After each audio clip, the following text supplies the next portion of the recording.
Don't forget to subscribe and leave a comment on this video saying I subscribed. Let's get into it.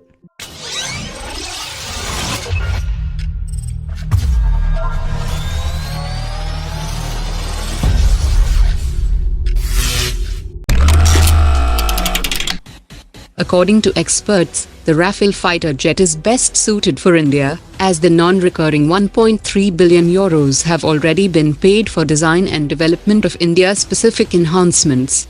France is pitching the F4 version in the upcoming MMRCA tender for 114 fighter jets, but if the cost per aircraft exceeds beyond the budget limit, the Indian Air Force will have to look at other options. Top experts have said that the most suitable contender after the Rafale fighter jet is the MiG-35 with India-specific enhancements. Russia has offered the MiG-35, which is equipped with a new Phasatron's UK ESA radar and a fifth-generation information sighting system and stealth coating, and the incorporation of radar blockers developed for the Su-57 can further reduce its radar cross-section.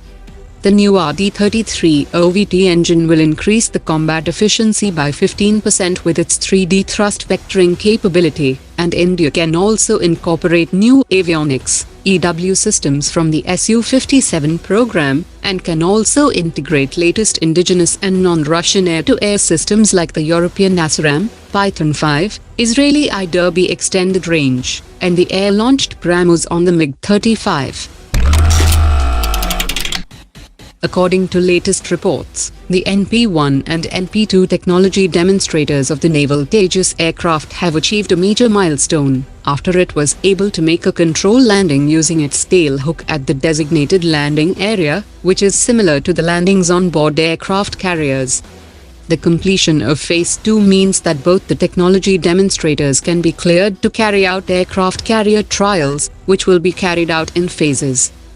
The NP-1 and NP-2 technology demonstrators will not enter production, as the Aeronautical Development Agency has already showcased a brand new Mark II design, which will be powered by F414 engine with improved fuel and load carrying capacity, which will meet the requirements set by the Indian Navy. According to latest reports, the government has decided to fast-track the integration of the BrahMos supersonic cruise system on 40 Su-30 fighter jets, which is known to be a closely guarded strategic project aimed at bolstering combat capability of the Indian Air Force. Hindustan Aeronautics and the BrahMos Aerospace have been told to put additional manpower and resources to expedite the implementation of the project, so that it can be completed much before the scheduled deadline of December 2020. A fleet of 40 Su-30 aircraft are undergoing structural modifications at Hindustan Aeronautics for the integration, while the range has already been extended up to 400 kilometers.